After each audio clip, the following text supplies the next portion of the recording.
지난 한 주 동안도 하나님께서 우리 기쁨의 동산에 너무너무 잘해 주셨습니다. 가장 먼저 감사할 것은 늘 명절 끝날 때마다 감사하는 것처럼 명절 기간에 장례를 비롯한 큰 어려움이 없었음을 감사합니다. 이 명절 중에 장례가 나면 교육자들 또 앞장선 일꾼들도 바빠지고 또 모든 가정이 어렵기 때문에 특별히 기도를 많이 하는데 이번 명절에도 은혜 가운데 잘 지내게 되셔서 그래서 정말 감사를 드립니다. 두 번째는 우리 재관철 선교사님 가정이 드디어 한국에 오셔서 당진에서 2주간 격리될 것입니다. 2주 후에는 신림동에 있는 웨슬리 하우스라고 감리교단에서 운영하는 그 게스트하우스에서 2달간 머물게 되게 될 것입니다. 기도 계속 해주시고요. 여러분이 이제 2달 동안 있는 동안 섬겨주셨으면 좋겠어요. 현금도 좋고요. 5 식구가 먹고 살아야 되니까 농산물도 괜찮아요. 그리고 일반 생활용품들도 있죠. 부담 갖지 마시고 성령께서 감동하시는 분 하세요. 억지로 하지 마시고요. 하나님께서 분명히 선교사님들에게 필요한 내용들을 준비해 놓으셨을 거예요. 여러분 마음에 감동하시는 만큼만 해주시면 우리 교회가 또 한번 살아나는 기회가 될 것입니다. 세 번째로는 이제 명절 기간 동안 여러분이 건강하게 잘 승리하시고 이렇게 오셔서 감사합니다. 저도 지난주에 설교하고 설교를 삶 속에 적용하기 위해서 설거지 좀 했습니다. 설거지 할 때마다 섬김은 나의 기쁨입니다 선포하면서 했고요. 여러분 생각했어요. 우리 성도들이 명절 때 힘들지만 잘 이기게 해주십시오. 기도하면서 했습니다. 우리 옆 사람 살짝 보시면서요, 명절 잘 이기신 것을 축하해 주시기 바랍니다. 슬쩍 봐주세요. 뭐 당연한 거라 생각하지 마십시오. 어렵고 힘든 거였어요. 자, 이제 오늘 제목을 같이 보도록 하겠습니다. 오늘 제목은 복음 전혀 새로운 공동체, 첫째 돼지 본받은 자, 둘째 본이 된 자입니다. 지난주 제목 기억하시죠? 전혀 새로운 인생, 세트죠, 세트. 오늘 데살로니가 전서 1장이지만 5장까지 전체를 생각하며 말씀을 준비했습니다. 사실 이 내용은 대부분 이제 지난번 책서야 때 서윤동 목사님이 주 텍스트로 삼은 도시의 하나님 나라는 책입니다. 이 책의 저자는 나들목교회 김영국 목사님인데요. 이게 특별한 교회예요. 1000명까지 잘 성장한 다음에 이 초대교회를 담고 싶다 그래서 1000명 된 교회를 5교회로 나눴어요. 분립개척이 아니라 5개로 완전히 나눠서 5개의 교회를 세우고 5교회가 네트워크를 형성했죠.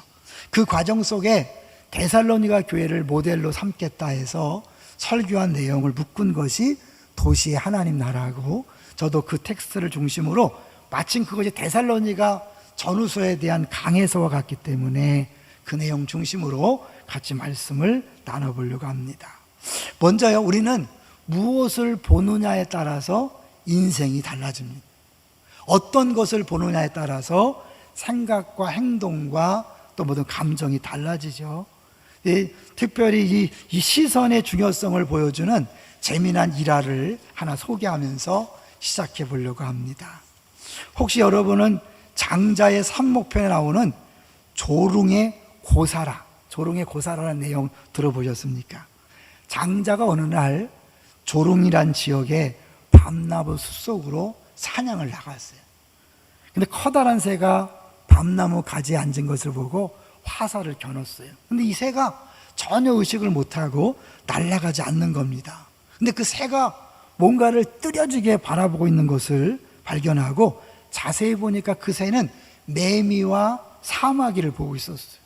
매미는 신나게 기분 좋게 노래하고 있었지만 곧 다칠 위험을 모르고 있었어요. 왜요? 사마귀가 잡아먹으려고 보고 있거든요. 근데 그 사마귀는 새가 자기를 잡아먹으려고 하는 걸 모르고 있었어요. 그 새는 이 사냥꾼이 자기를 잡으려는 것을 모르고 있었어요. 그러니까 자기가 보고 싶고 원하는 것만 보다가 자기 생명이 이제 끝날 수 있는 위험을 만난 거죠. 이걸 보면서요, 이 장자가 이제 깨달은 거예요. 한치 앞을 보지 못하는 미물들의 세계를 보면서 우리도 조심해야겠다. 그런데 정작 자기도 그 새만 바라봤지 그 밤나무 주인이 자기를 바라보고 있다가 왜 밤을 따먹으려고 하느냐? 욕먹고 돌아왔다는 거죠.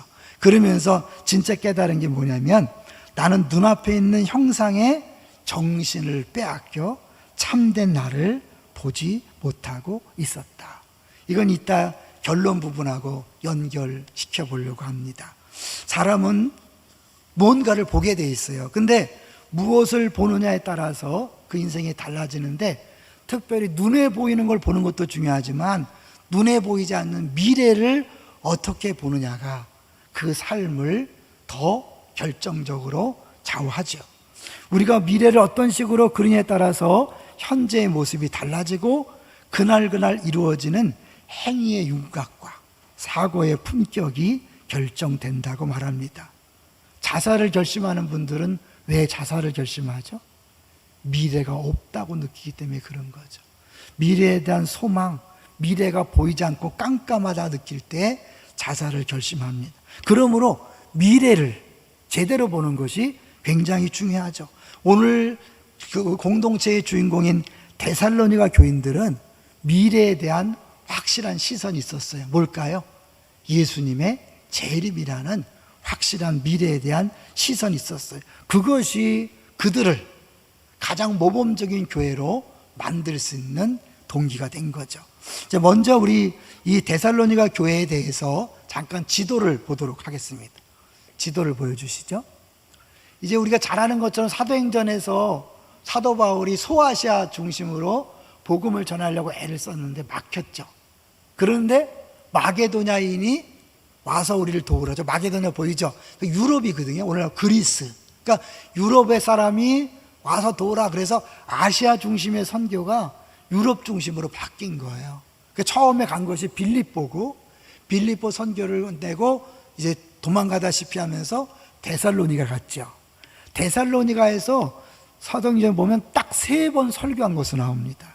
그런데 그 3번 설교밖에 듣지 않았던 데살로니가 사람들이 어마어마한 교회를 세웠어요. 그 교회에 대해서 사도 바울이 막 칭찬 일색이죠. 더구나 그 교회의 소문이 전 세계에 퍼졌다고 이렇게 이야기합니다. 한번 6절을 볼까요? 6절을 보십시오. 시작. 또 너희는 많은 환난 가운데서 카메라래. 마이크 켜주세요. 6절. 또 너희는 많은 환난 가운데서 성령의 기쁨으로 말씀을 받아 우리와 주를 본받은 자가 되었으니 7절. 그러므로 너희가 마게도냐와 아가야에 있는 모든 믿는 자의 본이 되었느니라. 잠깐 지도 다시 보여줄래요? 여기 마게도냐와 아가야, 오늘날은 그런 지명 그냥 그리스로 다 통하지만 옛날에는 저 우측가 뭘 마게도냐, 밑에 쪽을 아가야라고 했는데 그 전체에 소문이 났다는 거죠. 그뿐 아니라 8절을 보십시오. 8절.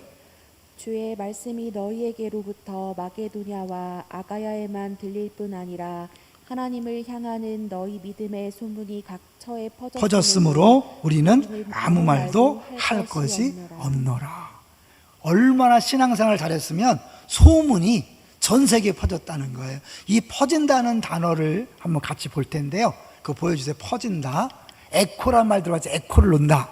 우리 노래할 때 에코 넣잖아요. 보여주세요. 8절에 보면 각처에 퍼졌다는 말이 원어적으로 에코.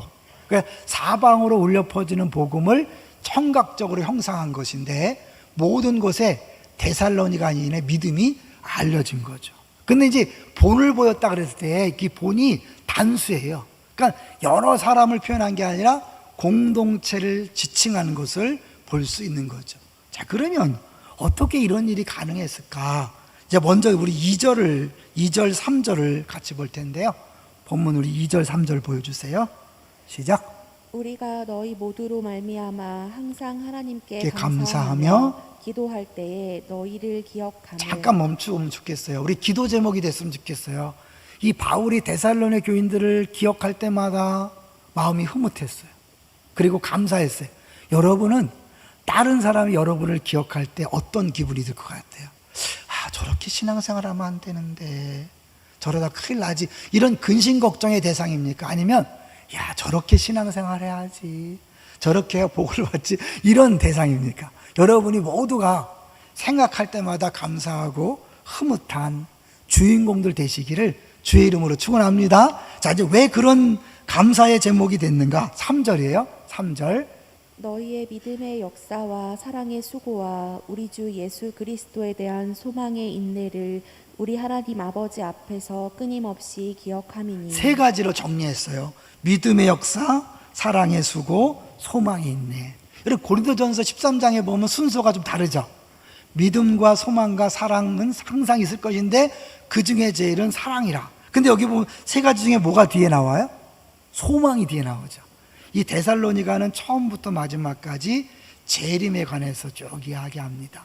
이 데살로니가 교인이 아름다운 공동체, 소문난 공동체가 될 수 있었던 가장 큰 비결은 예수님의 재림에 대한 확실한 믿음이 있었어요. 그 미래에 대한 확실한 시각이 현재의 고난과 아픔을 넉넉히 이겨낼 수 있었던 거죠. 자, 그래서요, 우리 믿음의 역사, 사랑의 수고, 소망의 인내를 구체적으로 한번 보도록 하겠습니다. 믿음의 역사라는 게 뭘까요? 역사는 히스토리를 얘기하는 게 아니에요. 그야말로 힘 있는 행동, 행위라는 거죠. 믿음은 행위를 부릅니다. 여러분이 돈을 믿으면 돈을 쫓게 돼 있어요. 성공을 믿으면 성공을 쫓게 돼 있어요. 하나님을 아버지라 부른다면 아버지를, 하나님을 아버지라 부르는 사람처럼 사랑하는 사람이 되는 거죠. 그러니까 내가 왜 사랑을 못하냐면 진짜 믿지 않기 때문에 그런 거죠. 두 번째요, 사랑의 수고. 사랑은 반드시 수고가 따르는 거예요. 사랑은 좋은 거 아닌가요? 네? 사랑을 하면은 예뻐져요. 좋잖아요. 근데 사랑은 눈물의 씨앗이라는 표현도 있잖아요. 사랑은요, 힘든 거예요. 자녀 키워보셨잖아요. 자녀 사랑 때문에 모든 것들을 다 포기하고 희생합니다. 그래서 말로 하는 사랑은 쉽지만 행동을 따르는 사랑에는 수고가 따르고 쉽지 않습니다. 그래서 느낌으로 내가 사랑할 만한 사람을 사랑하는 건 저기서 말하는 그게 얘기하는 게 아니에요. 사랑하고 싶지 않고 사랑할 수 없는 상대를 사랑하기 때문에 힘든 거예요. 본성을 거슬러서 사랑하기 때문에 힘든 거예요. 이 데살로니가 교인들은 그렇게 했다는 거죠. 마지막 세 번째, 소망의 인내죠. 가장 중요한 것, 이 소망이란 단어가 뭐냐? 특별히 인내라는 것, 견디기 힘들지만 지고 있는 짐 아래에 그대로 머물러 견디다는 것이 인내죠. 끝까지 이렇게 인내할 수 있는 건 뭐냐면 하나님이 결국 이 세상의 모든 역사를 주관하고 끝이 있다. 끝날 때 우리 모든 행위대로 갚아주신다 라는 것들을 믿기 때문에 인내할 수 있는 거죠. 근데 이 데살로니가 그 지역의 분위기 어땠냐면요, 굉장히 믿기가 어려웠어요. 여러분 뭐 요새 믿기 어렵다 그러잖아요. 아니에요. 원래 모든 역사, 모든 시대, 모든 장소에서 예수 믿는 건 어려웠어요. 이때도요, 예수 믿는 게 얼마나 어려웠냐면 그 당시 그 문화를 보면 알 수 있어요. 첫 번째, 굉장히 음란했어요. 어떤 사람, 남자가 이런 말을 했다 그래요. 우리가 창녀와 노는 것은 향락이다. 내연녀를 찾는 것은 육체 만족을 위해 필요한 일이며 아내를 취하는 것은 아이를 낳고 집안일을 잘하라는 것이다. 그게 뭐 이 가정이란 개념이 없는 거죠. 창녀와 내연녀와 아내는 그냥 애 낳는 도구로 생각할 정도로 그런 문화가 그 당시 데살로니가에 만연해 있었어요. 그래서 데살로니가 4장에 가보면 바울 사도가 특별히 거룩함, 음란에 대해서 집중적으로 말씀하고 있는 걸 볼 수 있어요. 그런가 하면요, 우상이 아주 팽배했어요. 우상 숭배가 심했던 곳에서 신앙생활을 한다는 것은 얼마나 어려운가. 한 목사님이 이렇게 표현했어요. 우상을 버리고 하나님 섬겨라. 오늘날로 적용한다면 지금 네가 타고 다니는 자동차와 컴퓨터와 전화기 사용을 포기하라. 이 정도로 삶 전체를 포기해야 된다는 거죠. 그래서 그것을 보여준 게 뭐냐면 만약에 나무 한 그루를 심는다 해도 해당 신에게 기도하지 않고는 심으면 안 돼요. 위험해요. 사업상 여행을 떠날 때 빨리 적당한 사원에 들러서 제사를 지내야 돼요. 자녀 결혼할 때 해당 신에게 비싼 돈을 들여서 제물을 바쳐야 돼요. 모든 길목마다 신들이 있는데 신들이 예측 불가능한 거예요. 언제 화를 낼지 몰라요. 그래서 늘 그 신들을 달래기 위해서 제물을 바치는 거예요. 우리가 예배를요, 잘못 생각하면 하나님을 달래는 거 생각하는데 아니에요. 이 이방 종교는 신을 달래서 신이 노여워하지 않는 게 목적이에요. 근데 우리는 예배가 그 목적이 아니잖아요. 하나님 앞에 받은 은혜를 감사하고 기뻐하는 축제가 예배죠. 차이가 크죠? 이 정도로 음란한 문화, 우상숭배, 로마 황제를 신을 섬기는 그곳에서 예수를 믿는다는 건 뭐예요? 죽음을 각오해야 돼요. 직장 포기해야 되고 사업이 불가능해요. 가정에 쫓겨나는 것을 각오해야 돼요. 그럼에도 불구하고 그들이 믿음을 지켰던 이유는 뭘까? 그것을 다시 얘기하지만 그들이 받은 복음의 능력 때문에 그런 거죠. 다시 6절을 보겠습니다. 6절을 다 같이 읽어보죠. 시작. 너희는 많은 환난 가운데서 성령의 기쁨으로 말씀을 받아 우리와 주를 본받은 자가 되었으니. 첫째 대제 본받은 자인데요, 이들에게 복음을 전했던 바울과 그 일행을 만난 지 얼마 안 되는데, 그러니까 이 바울과 그 일행이 얼마나 말로만 복음을 전한 게 아니라 그 삶 자체가 복음을 보여주는 거예요. 여러분 어때요? 여러분 삶이 복음을 보여주고 있습니까? 복음은 뭐죠?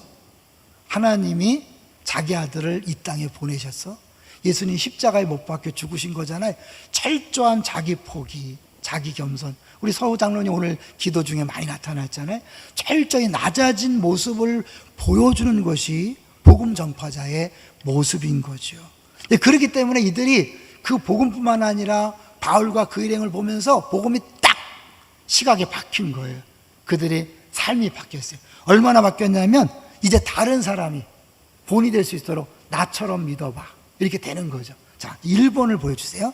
그래서 데살로니 교회를 이제 빨리 정리하고 지나갈 거예요. 데살로니 교회는 그 바울 사도가 수고해서 세운 게 아니라 3번 설교밖에 안 했어요. 물론 기간은 아마 2달, 3달로 되는단 말이에요. 근데 결국 하나님께서 친히 역사하셔서 놀라운 공동체를 세웠다는 걸 볼 수 있죠. 2번째 보여주세요. 그 교회는 이제 왜 다른 사람에 영향력을 끼쳤냐면 세상 나라에 살지만 자기들은 하나님 나라 백성이라는 정체성을 가지고 산 거예요. 똑같은 세상이 아니라 우리의 본향은 따로 있다, 우리가 갈 나라가 따로 있다 라는 것들을 느끼고 살았기 때문에 똑같이 싸우지 않고 똑같이 욕심 부리지 않고 경쟁하지 않았기 때문에 이전까지 없었던 공동체가 나타난 거죠. 3번째를 보여주세요.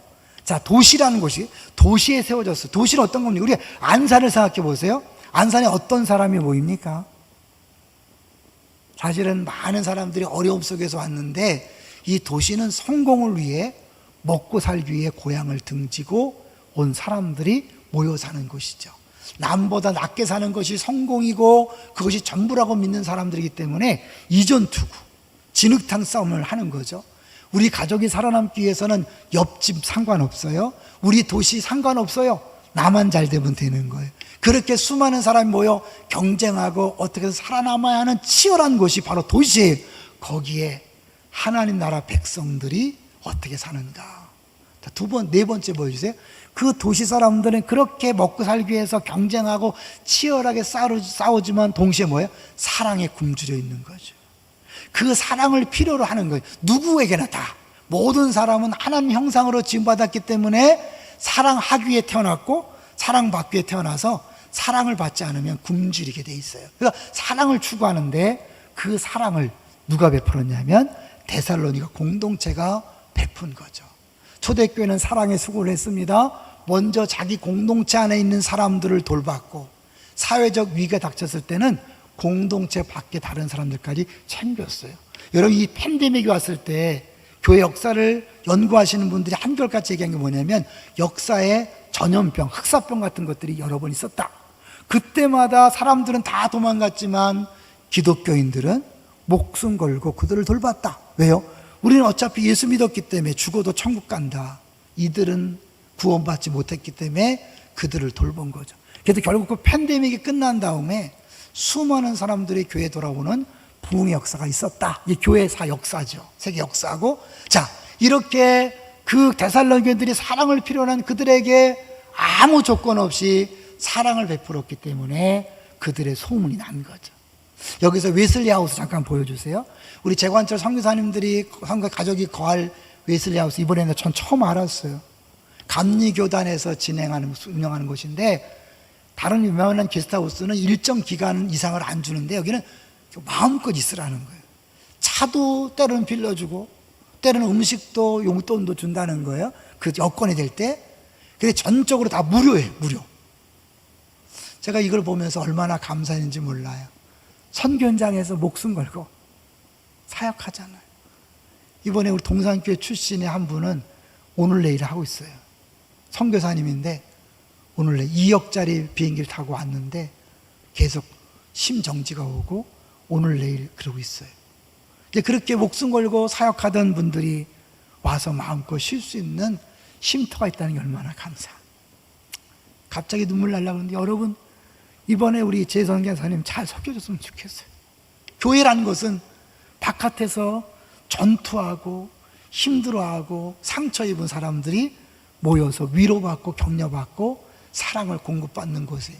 결론에 말씀드리겠지만 종말론적 영성 공동체의 특징을 보여주는 두 가지 단어가 있어요. 첫째는 전투고 두 번째는 축제예요. 마지막에 볼 거예요. 교회는 끊임없이 바깥에서 전투에 힘을 쏟던 사람들이 상처받고 힘들어할 때 모여서 위로받고 격려하는 곳이지, 교회는 싸우는 곳이 되면 안 돼요. 교회에서 싸우는 사람은 쫓아내세요. 교회에서 시기 질투 경쟁하는 사람은 쫓아내세요. 여기서 이러시면 안 됩니다. 여긴 그런 곳이 아닙니다 라고 하셔야 돼요. 다섯 번째를 보여줬어요. 왜 이렇게 필요하니? 다섯 번째, 하나님 나라 복음이 뭡니까? 결국 이미 예수님 때문에 오신 하나님 나라, 그러나 완벽하진 않아요. 그러나 그것을 맛보면서 실제를 경험하고, 나만 경험하는 게 아니라 내 주변 사람들에게도 그 하나님 사랑과 나라를 경험케 하는 것이 하나님 나라 백성이고 교회 공동체 역할이죠. 그런데요, 우리는 그렇게 살아가지만 이 세상은 어떤가? 6번을 보여주세요. 이 세상의 특징은 내 힘으로 사는 거예요. 삶의 수단과 근거가 모두 나 자신입니다. 우린 주님의 은혜, 복음이란 게 뭐예요? 내가 한 게 아니라 주님이 하셨다잖아요. 세상은 뭐예요? 내가 해야 돼. 내가 내 인생을 책임져야 돼요. 자기 힘으로 자기가 번 만큼 내가 중심이 되어 내가 하고 싶은 것을 하며 삽니다. 자신의 구원도 자신이 무언가를 해서 얻어야 한다고 생각합니다. 그렇기 때문에 어떻게 해요? 충돌이 일어나는 거예요. 우리는 하나님이 모든 걸 책임진다, 하나님만 의지하고 베풀고 나누는데, 세상은 다 내가 잘나야 되고 내가 나를 자랑해야 되고 나를 주장해야 되고 어떤 이겨먹어야 되고 성공해야 되는 거예요. 그래서 부딪힐 수밖에 없어요. 그래서 예수 믿는 사람은 필연적으로 전투해야 합니다. 하나님 나라와 세상 나라가 다르기 때문에. 제가요, 명절에 아주 우연한 기회에 자산어보라는 영화를 TV에서 봤어요. 중간쯤부터 봤어요.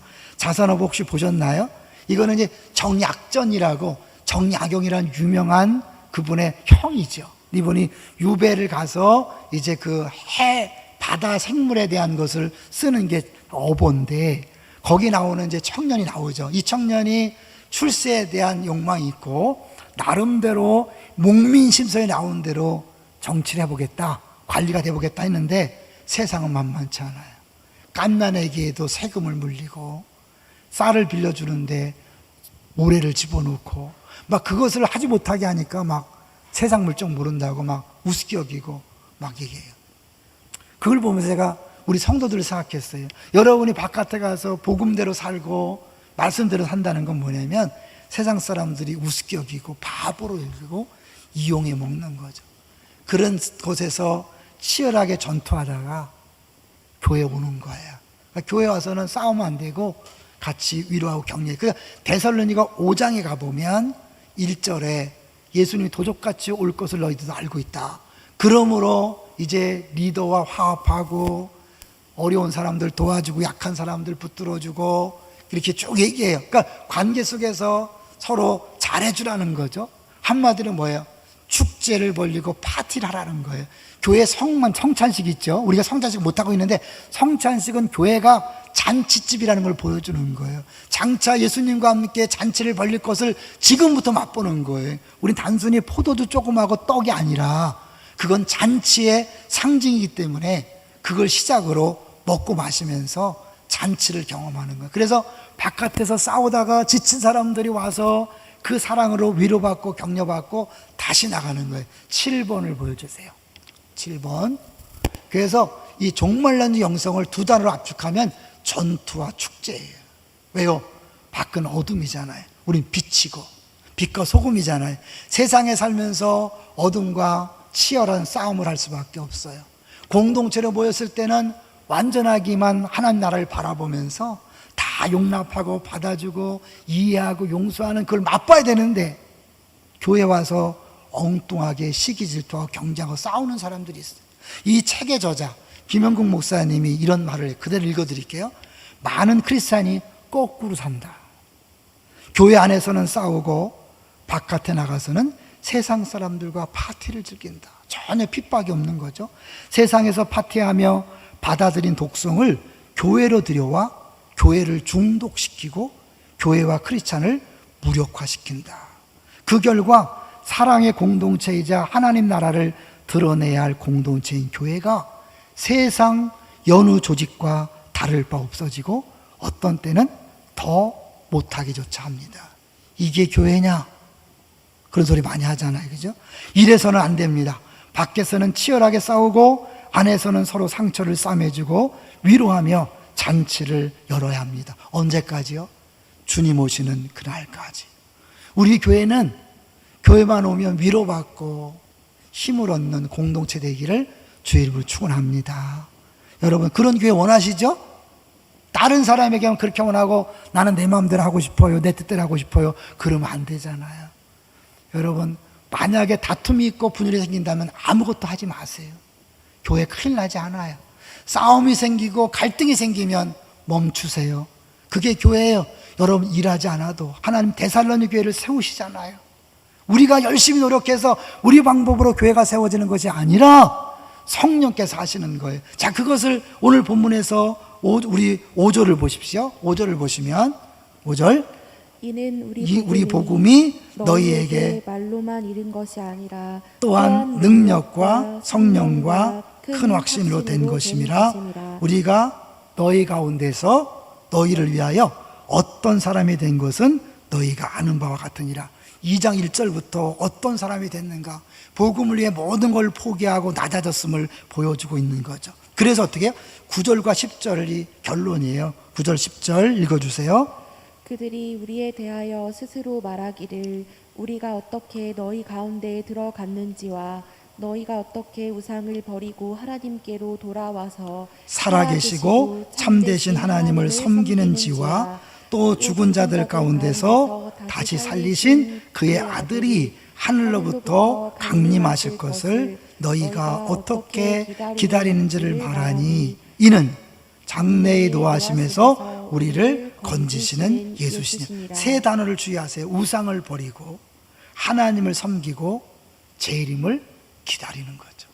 이거를 이 저자는 데살로니가 현상이라고 했더라고요. 한번 보여주세요. 여러분, 데살로니가 교회가 세워진 것이 너무 특별하기 때문에 데살로니 현상이라는 거예요. 5가지가 필요했는데요. 말씀을 듣고 말씀을 받아들이고 본받는 거예요. 이 목사님이 얘기하는, 우리 지금 본받으려고 하지 않는다는 거예요. 누군가를 본받으려고 애쓰지 않고 그냥 나는 나다 이런다는 거예요. 그러다 보니까 다른 사람의 본이 안 된다는 거예요.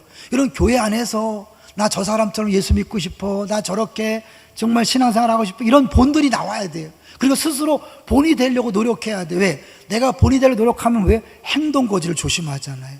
나를 다 보고 있는데 내가 어떻게 함부로 말해요? 어떻게 함부로 행동해요? 철없는 부모들이 애들 앞에 싸우는 거잖아요. 싸울 일이 왜 없겠어요? 그러나 애들 앞에 싸우면 안 되죠. 애들 앞에 싸우면요, 그 애들은 반드시 결혼에 싸웁니다. 그리고 문제가 생깁니다. 여러분, 싸울 일 있으면 화장실 가서 싸우든지 공터로 나가세요. 이게 누군가 나를 보고 있기 때문에 하는 행동이잖아요. 그러다 보면 어떻게 해요? 그 애들을 의식하고 다음 세대를 의식해서 조심했는데 내가 예수를 닮아가고 하나님의 마음을 아는 거죠. 마지막으로 그럴 때 영향이 끼치는 건데, 한국교회는 어떠냐는 거예요. 말씀을 받기까지는 했는데 본받는 것부터 흐려져서 본이 되지 못하는 거죠. 답은 나는 따라하지 마. 네? 말씀대로 살아. 그게 아니에요. 여기 우리가 전하는 말씀대로 살지 않으면 다음 세대는 없습니다. 동의하십니까? 우리가 전하는 말씀과 우리가 행하는 걸 보고 그들이 저렇게 하는 거구나, 우리를 본삼고 그들이 또 다른 본이 되는 거죠. 아까 처음에 얘기했어요. 무엇을 보는가가 중요하다. 도시는요, 밤을 낮처럼 환하게 밝혀서 어둠이 존재하지 않는 듯 꾸미는 가짜 세상이에요.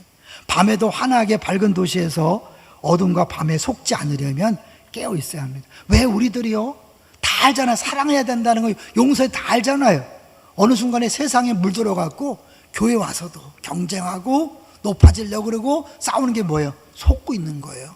세상사를 바라보는 시각 중에서도 종말을 바라보는 시각이 무엇보다 중요하다. 이 시각을 가질 때 비로소 세상 만사를 바라보는 눈이 밝아지고 빛으로 위장한 도시 어둠 속에서도 빛의 자녀답게 살 수 있습니다. 돈 자랑하지 마세요. 오늘 밤 죽을 수도 있습니다. 내가 죽든지 주님이 다시 오시든지. 우리 많이 보잖아요. 백신 맞고 죽잖아요. 30대가 죽잖아요. 아무도 책임지지 않잖아요. 그야말로 세상 말로 재수 없으면 죽는 겁니다. 그러나 우리는 재수가 아니죠. 하나님께서 모든 역사를 주관하기 때문에 우리의 종말이 언제인지 몰라요. 예수 믿는다고 안 죽는 게 아니에요. 죽을 수 있어요. 그걸 믿기 때문에 우리는 어떻게 해요? 오늘 하루 최선을 다해 사랑하고 섬기되 다 줄 수 있는 거예요. 데살로니가 교인들은 오늘 밤에 주님이 오실 수 있다고 믿었기 때문에 있는 것을 다 퍼줄 수 있었고, 그것이 세상 사람들을 깜짝 놀라게 했고, 당신이들이 믿는 예수, 나도 믿고 싶다. 마지막 예화를 하고 마치려고 합니다. 너무 유명한 예화니까 한두 번쯤 들어봤을 수 있을 거예요. 매일 저녁 12시 넘어서 들어오는 남편이 있었어요. 술을 거나하게 맞고 들어오는데 신기한 것은 집을 정확히 찾는다는 거예요. 동네에 넘어지지 않고 꼭 집 문 앞에까지 와서 쓰러져 버리고, 토요일이 되면 더 늦게 들어와서 다음날 2, 3시까지 잠에 취해 떨어져 버린다는 거죠. 그런 남편을 보면 너무 한심하고 답답해서 이제 한 번은 하나님 앞에 원망하는 기도를 했대요. 하나님, 어찌하여 이렇게 지독한 남편을 나와 결혼하게 해주셨습니까? 이건 너무하지 않습니까? 내가 그렇게 기도해도 하나님 왜 우리 남편을 변화시켜 주지 않고 이렇게 나를 고생시키는 겁니까? 더 이상은 이렇게 못 살겠습니다. 막 원망하고 있는데 하나님이 성령을 통해서 마음속에 이렇게 말씀하시는 것 같더래요. 김집사야, 너의 남편이 멀리 큰 길가에 쓰러져서 잠들지 않고 그래도 집까지 찾아와서 집 앞에 쓰러져 있는 게 고맙지 아니하냐. 거기에다가 토요일날 늦게 와서 주일날 아침에 자면서 집을 지켜주니 교회 오기 편해서 좋지 않냐. 다른 남편들처럼 교회 가는 것 방해하지 않는 것만 해도 감사하지 않느냐. 김 집사는 기도를 드리다가 성령께서 감사라고 이렇게 말씀하시는 것을 깨닫고요, 남편에게 손을 얹고 기도하면서 감사 기도를 했다는 거예요. 근데 감사 기도 하다 보니까 웃음이 막 터졌다는 거야.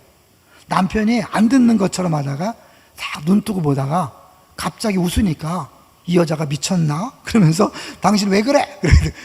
그래서 자초적으로 얘기했대요. 내가 이렇게 분명 원망하는데 하나님이 이렇게 말씀하시더라. 그래서 내가 감사 기도했다. 그랬는데요, 남편이 감동을 받았는지 주일날 아침 일찍 일어나더니 아내를 따라 나서더랍니다. 당신이 믿는 하나님, 나도 한번 믿어보아야겠다. 하나님 남편을 직접 변화시킬 수 있습니다. 근데 하나님은 우리들을 축복의 통로로 삼는 거죠. 세상을 하나님 방법으로 돌아오게 할 수 있지만 우리들을 통로 삼아서 우리가 믿는 예수, 나도 믿겠다. 너희들이 믿는 예수, 니네 교회가 믿는 예수, 나도 믿고 싶다. 이런 공동체가 되었으면 좋겠습니다. 데살로니가 교회를 그렇게 만들었던 성령님, 그 복음이 우리에게도 주어졌습니다.